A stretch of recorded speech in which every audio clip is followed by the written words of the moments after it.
ازاي تعرف انك في علاقة توكسيك؟ واحد، انت وانت في العلاقة التوكسيك بتعمل حاجات مش عايزها او حاجات مش بتمثلك، بس علشان تاخد احتياجاتك الاساسية من العلاقة. احتياجات زي الحب والاهتمام وكده يعني. ما اقصدش حاجة معينة، سافل منك ليها. تاني حاجة، انت مش مقبول بشكل كامل، يعني لو غلطت او قصرت في حاجة او فشلت في حاجة فانت مش بتكون مقبول بشكل كامل. وفي فرق كبير بإني مش قابلك وإني مش متفق معاك. تلاتة، الابتزاز العاطفي، إن الشخص اللي قدامك دايما بيحسسك باللوم والذنب على كل حاجة. أربعة، الاستغلال، ممكن يبقى استغلال مادي، استغلال عاطفي أو استغلال جسدي. خمسة، التهديد، ومعناه إن الطرف التاني كل شوية بيهددك إنه ممكن يمشي.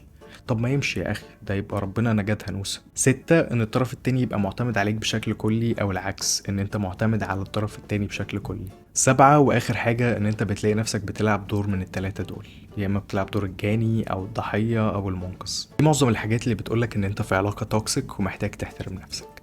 وأنا مش هقولك غير احترم نفسك. Peace out.